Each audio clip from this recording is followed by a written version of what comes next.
Show के जरिए हमारे देश को इंटरनेशनल प्लेयर्स जो हैं वो देने वाले हैं, तो हमारा सवाल ये था कि कभी आप रोड पे जाते हैं और किसी को झगड़ा करता हुआ देखें, आप उनकी लड़ाई छुड़वाते हैं कि गाड़ी में बैठ के देखते रहते हैं कि जो जीतेगा उसको मैं शो में लेके आऊंगा? आज आपने बताया तो आई थिंक पहले वो ही करना चाहिए, क्योंकि टैलेंट ढूंढ रहा हूँ तो वैसे ही करना चाहिए कि लड़ लो, देखते हैं कौन कैसे लड़ता है और कौन अच्छी मार भी अच्छा खाता है। खली पाजी का एक द ग्रेट खली नाम से इन्होंने ढाबा खोला है जिसके अंदर एक रिंग भी बनाया हुआ है। तो पाजी आप पहलवान है इसलिए शौक से बनाया है या अगर कोई पैसे ना दे खा के तो उससे वसूली करने के लिए बनाया आपने? तो उसके पीछे क्या लॉजिक था? मतलब जैसे दूसरे ढाबे पे कोई ट्रक खड़ा करते हैं, हाँ और या कोई ऐसा कुछ करते हैं, तो मैंने कहा मेरी पहचान ये है, क्योंकि आई लव रेसलिंग, तो मैं सोचता हूँ कि अपने रिंग के नजदीक रहूं, रिंग मेरे से दूर ना होए कभी। अच्छा जी। सो मेरे हिसाब से पहला रेस्टोरेंट होएगा पूरे हिंदुस्तान पर, पूरे वर्ल्ड पे, कि रेस्टोरेंट के अंदर एक पूरा रिंग क्या बनाया है, होना भी उस पे चाहिए, टेबल आपका लगा है। रेस्टोरेंट है तो वाह। सो एक अच्छा लगता है। अच्छा, आपके रेस्टोरेंट में कभी कोई सब्जी आए, कोई नमक कम ज्यादा भी हो जाए, कोई कंप्लेंट तो नहीं करता होगा? कहता होगा खा लो यार चुपचाप, जैसा मतलब। बिल्कुल आपने सही बताया, बहुत कम कंप्लेंट करते हैं। खली पाजी अपना दिनेश है ना गिटार पे, इसने नई गाड़ी ली डाउन पेमेंट देके किश्तों पे, तो उसका कवर थोड़ा 10,000 रुपए का पड़ रहा था, इसने लिया नहीं, तो पूछ रहा था खली पाजी कहना कोई पुरानी बनियान पड़ी हो आपकी? आ जाना, मैं दे दूंगा मैं। रितु, आपके साथ कभी ऐसा हुआ जैसे आप फाइट जीत गई हैं, उसके बाद जिससे आप जीतती हैं गले भी मिलती हैं, तो किसी ने हार के गुस्से में कहा है तेरा बेड़ा गर्क हो, मेरी ट्रॉफी जीत ली, कभी ऐसा होता है?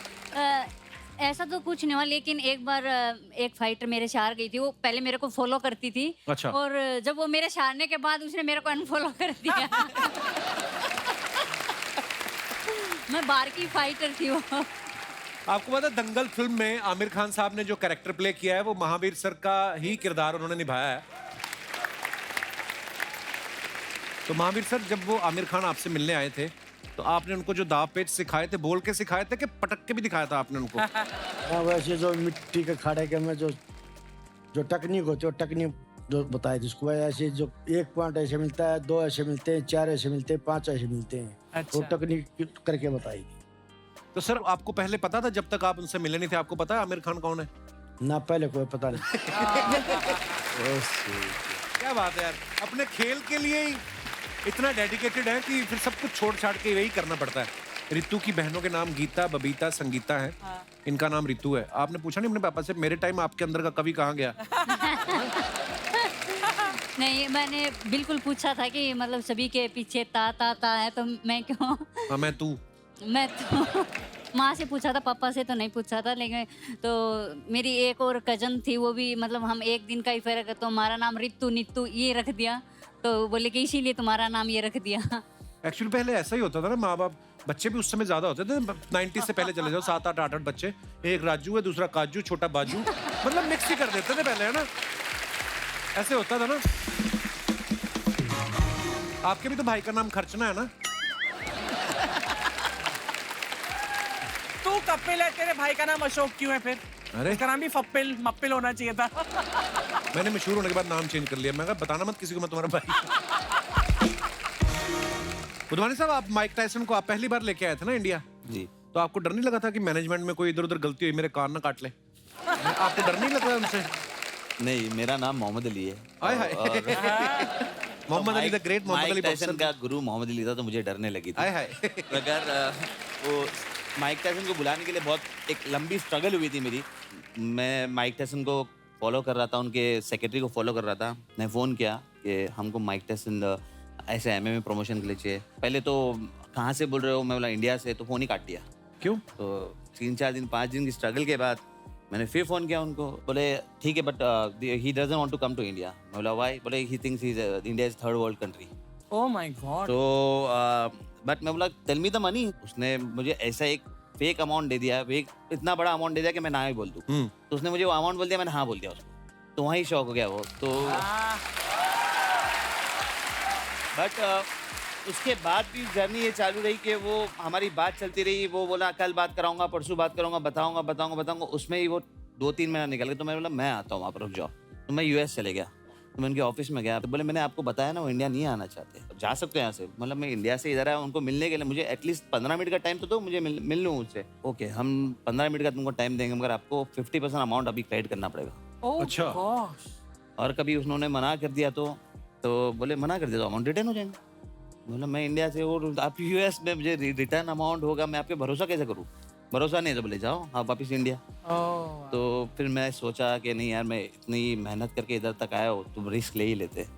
तो मैंने दूसरे दिन अमाउंट क्रेडिट कर दिया। तो उन्होंने बोला ओके आप अभी लास वेगस जाओ, हमारे फ़ोन का वेट करो। हम लोग खुशी खुशी लास वेगस गए कि दूसरे दिन हम लोग माइक टायसन को मिलने वाले हैं। मैंने फ़ोन किया, लिमोजिन 2 लिमोजिन बनाया कि इंडिया थर्ड वर्ल्ड कंट्री ना, बताओ 2 लिमोजिन लेके जाऊँगा मैं साथ में और दिखाऊँगा शो कि यार इंडिया क्या है। तो हम लोग दूसरे दिन सुबह को 9 बजे लिमोजिन आके खड़ी है, हम उसका वेट करें फ़ोन का, और 10 बज गया, 11 बज गया, 12 बज गया, फ़ोन ही नहीं आ रहा है। मैंने फ़ोन किया तो उनकी सेक्रेटरी ने सर बिजी है। ऐसे ये 3 दिन चलता रहा, सर बिजी है। तो मुझे एक डाउट आया, सर मैं क्या भूल जाऊँ मैं, मेरा गया 50%। अब मैं वेगस में आओ, चलो शॉपिंग वॉपिंग करते हैं। तो 3-4 दिन कंटिन्यूस ये हुआ। 5वें दिन पे हम शॉपिंग कर रहे तो उनका फ़ोन आया कि माइक टायसन आपको कल 10 बजे मिलेगा। तो फिर मैं लिमोजिन मंगाया और वहाँ पर गया। लिमोजिन बोले सिर्फ 15 मिनट का काम, 15 मिनट आपको मिनट देगा। अगर आप 15 मिनट उनको मना लोगे तो वो आएंगे, नहीं तो आप 15 मिनट में चले जाना, आपको फिर आपका 50% रिटर्न मिल जाएगा। तो मेरा ठीक है। हम वहाँ गए, उनसे मिले, 15 मिनट बैठ के बात किए और उनको पूरा इंडिया के बारे में बताया, MMA के बारे में बताया और इंडिया में क्या क्या है।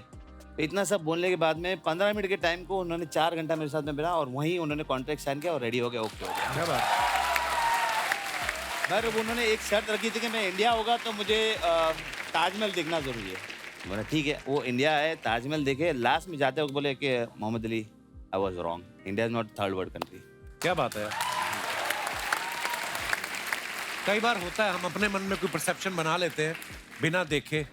तो इससे हमें साथियों ये सीख मिलती है कि जब तक आप खुद कोई एक्सपीरियंस ना करें, अपने मन में कोई धारणा ना बनाए। End of the day he is a very nice man.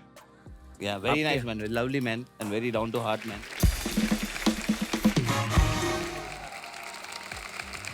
एक बार जोरदार तालियां हमारे मेहमानों के लिए।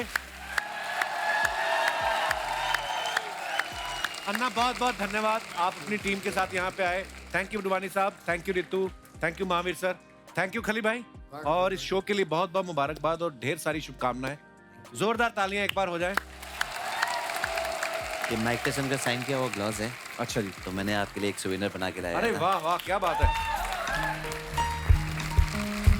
वाह, थैंक यू डुवानी साहब, सच ए ब्यूटीफुल गिफ्ट। ये तो यार क्या ही बात है। थैंक यू मजा आ गया।